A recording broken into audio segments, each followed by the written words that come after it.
Bonjour à toutes et à tous. Ce matin, je me suis levé, je me suis regardé dans le miroir et je me suis dit « Mais je suis beau. Je suis tellement beau que je devrais faire la télé. Et ce soir, je suis là. » C'est pas magique?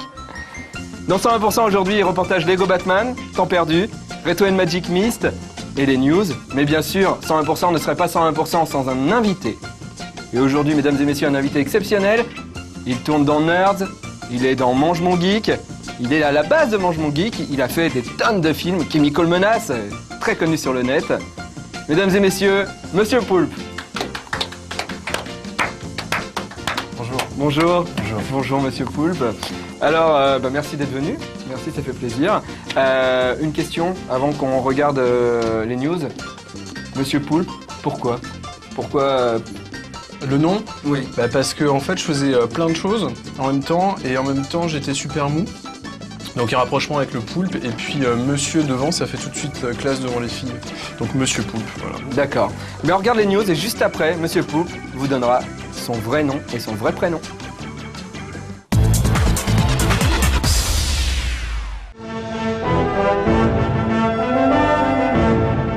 À l'occasion du festival de Cannes, l'équipe de Ragnarok Online a lancé un nouveau concours visant à récompenser les meilleures vidéos en relation avec l'univers de leur fameux MMORPG. Les joueurs doivent ainsi réaliser leur propre vidéo du jeu avec pour thème le monde de Rune Midgard. Évidemment, les participants sont libres de traiter ce thème avec le ton qu'ils souhaitent, humoristique ou plus sérieux, et sous différents angles comme le PVP ou encore les quêtes. Les 5 gagnants verront notamment leurs vidéos diffusées sur No Life le mardi 24 juin 2008 dans le cadre de l'émission 101%. Pour tout autre détail concernant le règlement et les modalités de participation, rendez-vous sur le site officiel du jeu, ragnarokonline.fr, dans la section Events des news.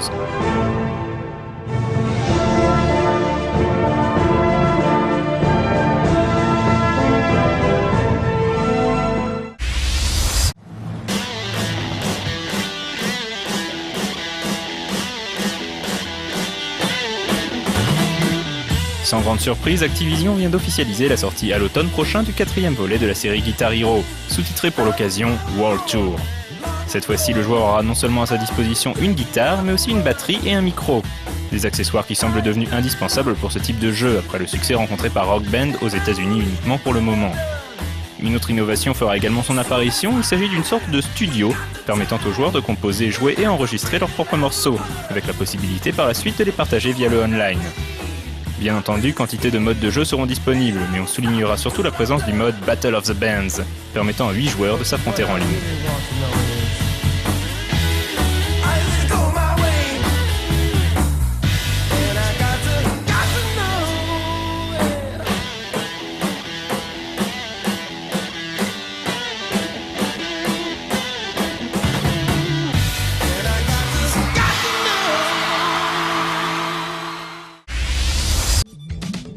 Comme la plupart de ses concurrents, Ubisoft organisera à partir de demain son Gamers Day.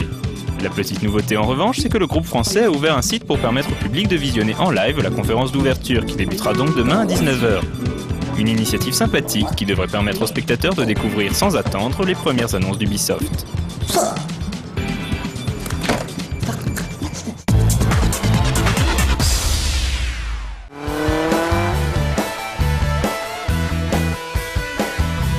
Vendue à plus de 7 millions d'exemplaires selon son éditeur Nobilis, la série des Motorracers va faire son retour à une date encore inconnue, avec un premier épisode sur la portable de Nintendo.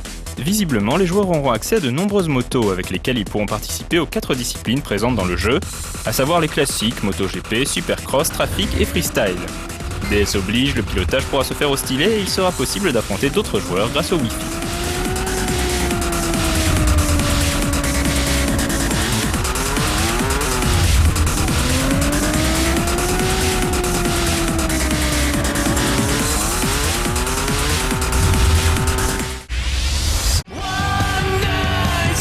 On continue avec un autre jeu de moto puisqu'il s'agit de SBK 08, la simulation officielle du championnat du monde Superbike. Afin de pousser toujours plus loin le réalisme, les développeurs de chez Milestone ont prévu un nombre conséquent d'options paramétrables pour les différents véhicules. Toutefois, les néophytes pourront également zapper toutes ces étapes complexes pour se lancer directement dans la course. Sortie prévue pour le 26 juin sur Xbox 360, PS2, PSP et PC.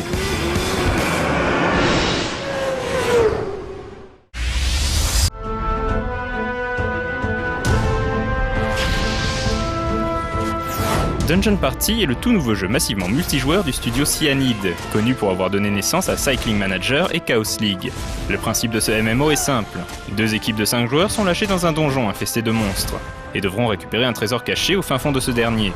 Les gagnants seront tout simplement ceux qui ressortiront vivants de cet endroit et en possession du précieux butin.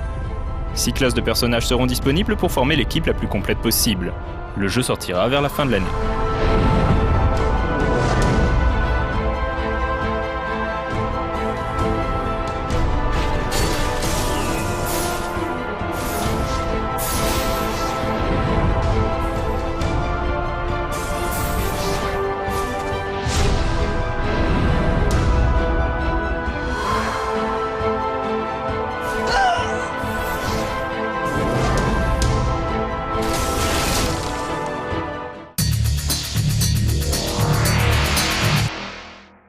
Monsieur Poulpe, donc je le disais, Mange mon geek, ça Oui. marche très bien sur le net.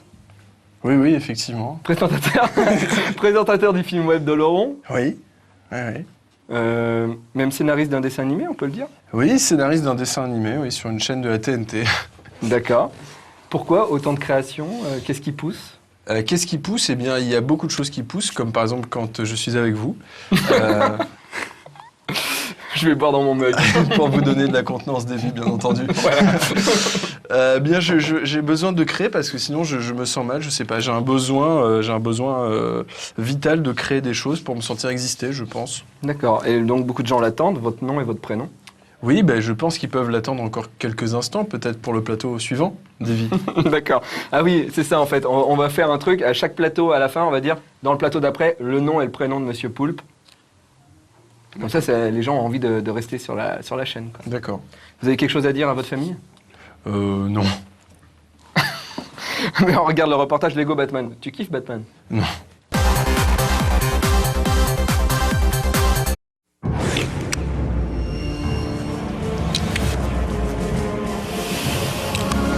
I'm Loz Doyle and I'm the producer on Lego Batman for TT Games. You want a piece of him? Get it. Yeah, when we were working on Lego Star Wars 2, we worked very closely with Lego, and so we knew that they were developing a range of Lego Batman toys, which includes all the cool vehicles, all the cool minifigures, and to us it just seemed like a natural choice because, you know, it's dynamic duo, Batman and Robin, 2-player. We always have 2-player co-op, drop in, drop out. Loads of really cool villains, loads of really cool vehicles. It was just the perfect fit for us. 2 heroes. A town full of villains on the loose. With Batman, he is generally quite a serious character, but you know, I think we're able to get away with more because it is the Lego version of Batman. And so, you know, when we talk to DC and Warner Brothers about ideas we've got for cutscenes, when we want to add humour in there, maybe make some of the characters look a bit silly, you know, they appreciate that it really fits the charm of the game.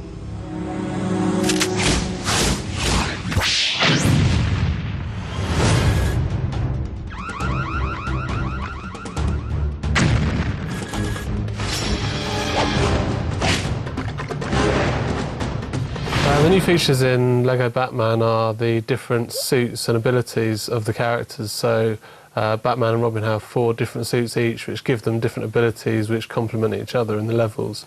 So for example, Batman's got a glide suit that you can use to glide across long gaps.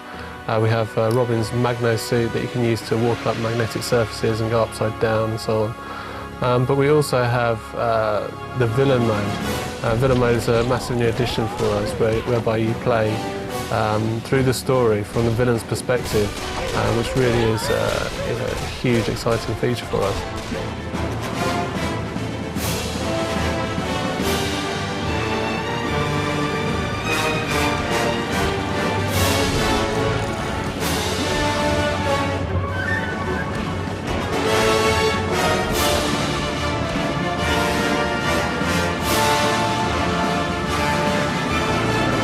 In free play, we allow the player to go back into levels that they've already played using any character that they've unlocked at all. So that means that in the levels you might play through story mode but there will be lots of puzzles and areas that you can't reach because you don't have the abilities to reach those places. So once you've bought the characters or unlocked the characters through normal gameplay, you can then go back and find these new areas, get more studs, collect little mini-kit pieces, collect secrets, find secret areas, and it really makes the gameplay limitless in what you can do. And a choice between good and evil. If you want to stop Gotham City from falling to pieces, you better snap into action. In terms of inspiration, we've really, looked at all the different influences Batman's had over the years. We looked at comics, we read a lot of comics. We've looked at the animated series, and we've obviously seen the films. But I think we've come up with our own unique style. The only way to describe it is it's a Lego Batman style. And when you see the kind of realistic, gritty Gotham streets, but with colourful Lego in there and colourful lighting, it really is its own style. It's a Lego Batman style.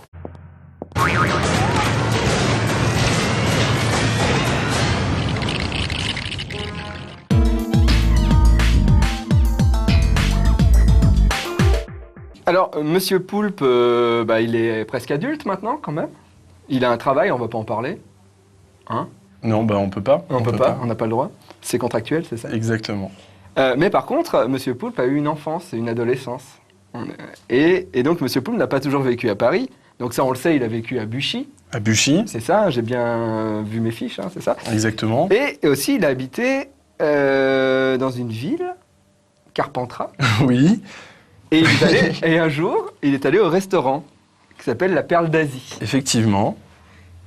Et est-ce que le public pourrait savoir ce qui s'est passé lorsque vous aviez, 14-15 ans? Alors, j'avais 16 ans, c'est l'âge où on se sent pas très bien dans sa peau.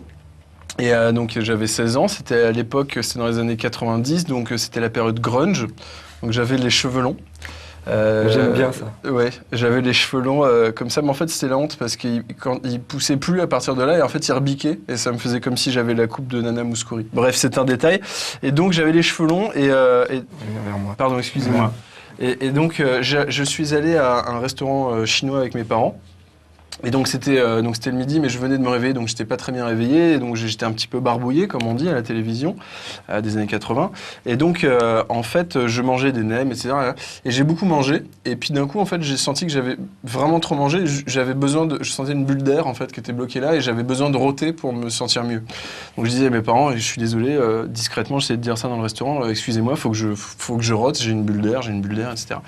Donc en fait, j'ai Poli à 16 ans, Monsieur Poulpe, parce que maintenant il rote. Voilà, ouvertement.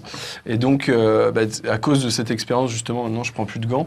Et donc je sens que je rote, donc je mets la serviette comme ça pour étouffer mon rot.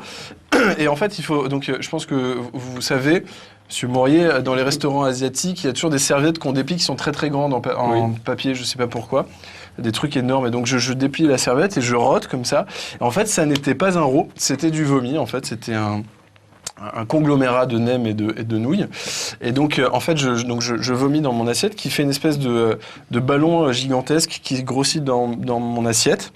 Et donc, j'avais mon ballon de vomi. En fait, à cause du poids, il y a tout le fond de la serviette qui a explosé. Et donc, ça a fait une sorte de rayon de vomi horizontal, à l'horizontale, sur toute la table, sur mon père, sur tout ça. Et donc, j'en avais dans les cheveux. J'avais des bouts de nems dans mes cheveux, etc. Et donc, mes parents, qui sont toujours très gentils, en fait, ma mère a éclaté de rire. Donc, tout le monde me regardait dans le restaurant.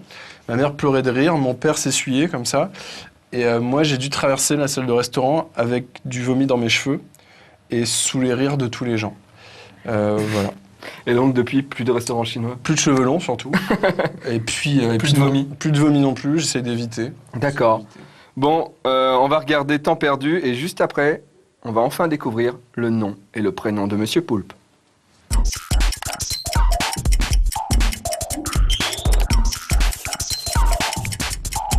Bonjour, vous aimeriez être riche, très riche? Vous y croyez encore? Alors que faire durant vos heures supplémentaires? Bienvenue dans Temps perdu. Vous vous étiez toujours demandé ce que cela pouvait bien faire de se tirer une balle dans le pied. Eh bien, c'est à peu de choses près ce que vous propose de découvrir Ozzy Mercado avec Bullets. Tout en reprenant à son compte l'ergonomie bien connue de Asteroids, le jeu vous demande de tirer dans le décor, puis d'éviter vos propres missiles et de survivre durant un temps imparti. Comme souvent, si cela peut paraître simple au départ, cela se complique beaucoup au fil des niveaux. En effet, si laisser filer 3 poètes est à la portée du premier zozo de l'espace venu, zigzaguer entre les différents débris d'une bombe à fragmentation nécessite un minimum de dextérité. Dans Run Soldier Run, vous contrôlez une petite escouade de bidasses sous-entraînés qui doivent à tout prix éviter tout ce qui leur tombe sur la tronche. Avec gauche et droite, surprise, vous les ferez aller à gauche et à droite. Et, moins surprenant, avec haut et bas, vous augmenterez ou diminuerez l'intervalle qui les sépare. Alors bon, reconnaissons qu'en dehors de la trogne amusante de nos troufions, il y a peu d'intérêt ici, mais tout de même, le challenge étant assez ardu, on passe quelques minutes fort agréables sur ce jeu sans prétention. Nous n'allons pas vous le cacher, nous avons dans cette émission quelques petits chouchous et John Cooney et son studio JMTB en font partie. Alors forcément, quand ces derniers sortent le 2e épisode de Transitional Ball Archetype, autrement dit TBA 2, nous ne pouvons que vous conseiller de vous jeter dessus. Rappelons le principe en quelques mots, vous devez en appuyant sur espace tirer une balle et lui faire ainsi parcourir tout le niveau de canon en canon. Simplissime, addictif, brillantissime, classieissime, bref, jouez-y, c'est de la balle. Alien Slayer 3D est un FPS qui vous plonge au cœur d'un vaisseau infesté de bestioles a priori carnivores. On avance, on ouvre 3 portes, on shoot gentiment 1 ou 2 monstres, on explose des œufs et on se rend compte que même si techniquement c'est pas si mal, la maniabilité est tellement exécrable que finalement il ne s'agit pas d'un bon jeu. Nous reprendrons donc l'expression d'un de nos bien-aimés collègues. Ouais, il est naze ce jeu. Mais bon, le principal reste de ne surtout pas oublier que pour gagner plus, jouez plus.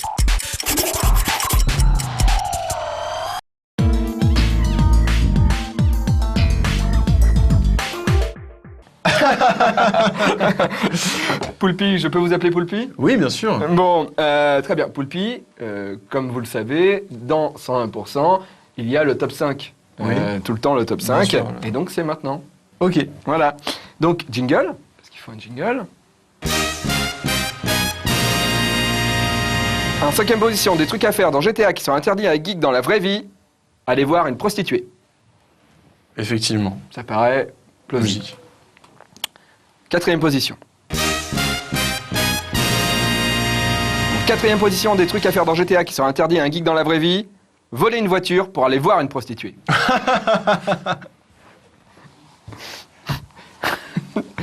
Ce rire est faux, c'est parce que vous connaissiez les blagues avant. Non, c'est parce que c'est un talk show américain. D'accord. En 3e position, des trucs à faire dans GTA qui sont interdits à un geek dans la vraie vie. Voler un hélicoptère pour aller voir une prostituée. Ok. Attention, là, ça devient drôle. C'est la 2e position. En 2e position, des trucs à faire dans GTA qui sont interdits à un geek dans la vraie vie. Voler une voiture pour aller voler un hélicoptère pour aller voir une prostituée et la tabasser à coups de batte de baseball. Là, on voit que c'est pas forcé le rire. Non, parce que ma mère est morte comme ça. Ça me fait pas rire. Attention, en 1re position. En 1re position, des trucs à faire dans GTA qui sont interdits à un geek dans la vraie vie. Sortir de chez lui. Décidément, c'est un florilège de bonnes blagues. Non, c'est juste que j'ai un problème avec GTA 4 et j'ai du mal à le régler. Pourtant, c'est simple à voler les voitures. On regarde Retro and Magic Myst. Et qu'est-ce qu'on saura juste après? Le nom et le prénom de Monsieur Poulpe juste après. Mais qui parle?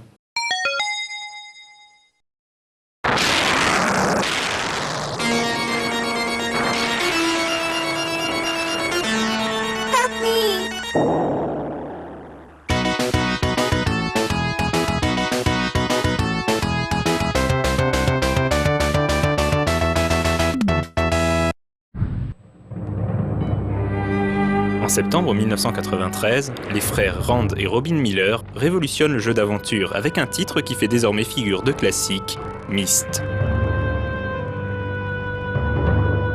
Jeu d'énigmes, jeu d'ambiance, Myst saura toucher un public inattendu, celui des non-gamers. Peut-être premier jeu véritablement casual, Myst, sous ses aspects trompeurs de simples diaporamas interactifs, développait un univers extrêmement riche et cohérent, celui de Denis, où les livres sont des portes vers d'autres mondes appelés les âges.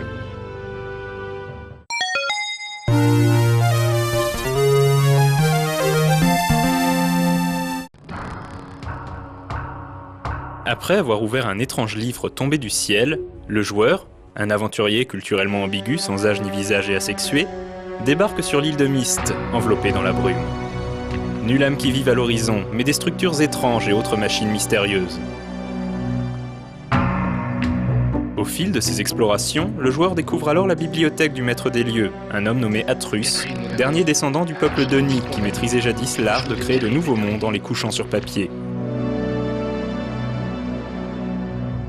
Enfin, pas tout à fait dernier descendant.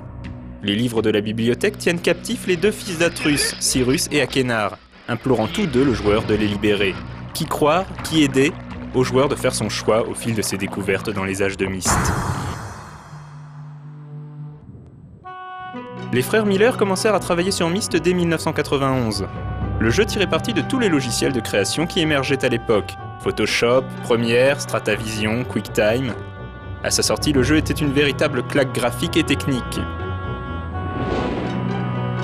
Initialement sorti sur Macintosh, il fut rapidement adapté pour Windows, mais cette version PC, dont sont tirées ces images, était en tout point inférieure à l'original. A noter que les frères Miller incarnent eux-mêmes les personnages du jeu, Atrus, Cyrus et Akénar, dans les scènes cinématiques.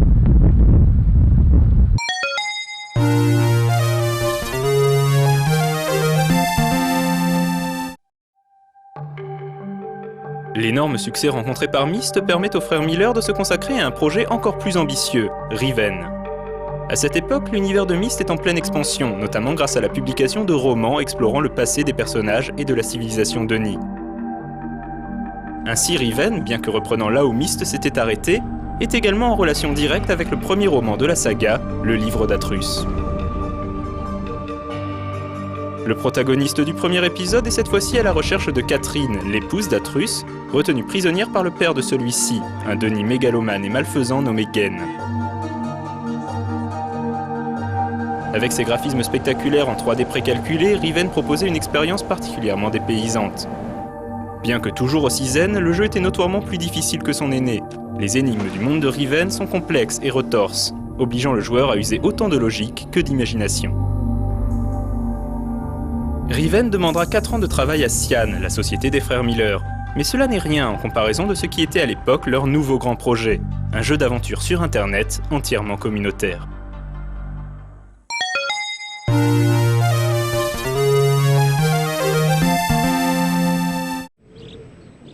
En plein travail sur ce Myst Online, Cyan sort ce remake full 3D du premier épisode de la série, dans le but avoué de rentabiliser le coûteux développement de leur moteur 3D, Plasma. Si le cœur et l'architecture du jeu restent identiques, il invite à la redécouverte des âges de Myst, plus vivants que jamais et désormais agrémentés de très beaux effets météorologiques. Les scènes vidéo du jeu original furent également retournées pour l'occasion. Outre ces améliorations graphiques et esthétiques, Real Myst incluait également un âge inédit. En bref, il s'agit d'un très bon remake et certainement la version définitive de Myst.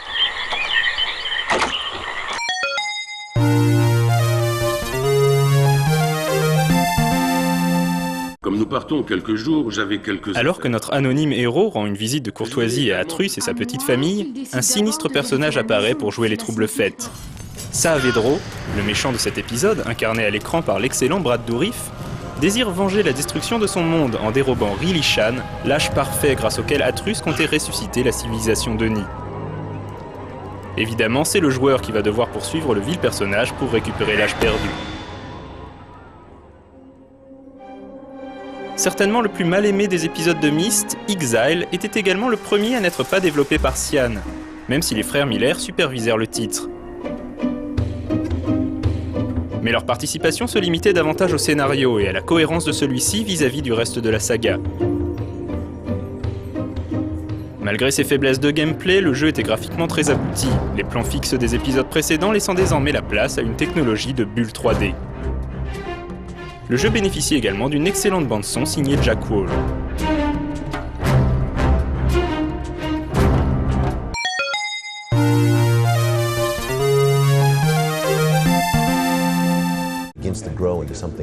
En 2003, après un long développement, Myst Online sortait finalement sous le nom Uru, Ages Beyond Myst.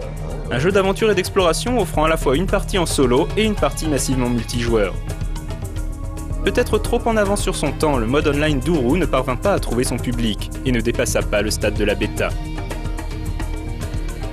En février 2007, le projet fut ressuscité par GameTap sous le nom Myst Online, avant d'être fermé le 10 avril 2008. Myst bénéficia de 2 chapitres supplémentaires, le très beau Myst 4 Revelation, développé par Ubisoft en 2004, et enfin Myst 5 End of Ages en 2005, utilisant le moteur d'Uru et apportant une conclusion à la saga des Denis.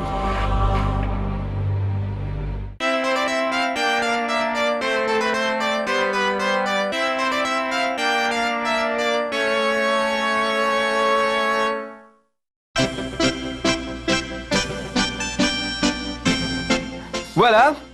Ce 101... Ah non, attends, c'est pas encore fini. Ce 101% est terminé. Merci Poulpi d'être venu. Bah écoutez, de rien, ça m'a fait énormément plaisir. Merci à tous, merci au public. Avant qu'on se quitte, comment arrives-tu à gérer le trop-plein de fans féminines ? Bah écoute, c'est tout simple, hein, j'ai ce qu'on appelle une boîte mail, ce qui fait que je n'y réponds pas aux mails des fans déchaînés. D'accord. C'est tout simple. Même quand elles envoient une photo ? Même quand elles envoient une photo, puisqu'il faut avouer que souvent elles sont bien laides. Ok, ton nom et ton prénom ? Pour la Bah fin. écoute, je le dirai seulement si tu enlèves le cil que tu as sur la joue depuis le début de l'émission, qui est vraiment très gênant. J'essaie de te regarder dans les yeux, mais je n'y arrive pas du tout. C'est un truc noir dégueulasse et c'était même pas un cil. Allez, fais caca. À bientôt dans 101%. Je m'appelle Christian Julliard.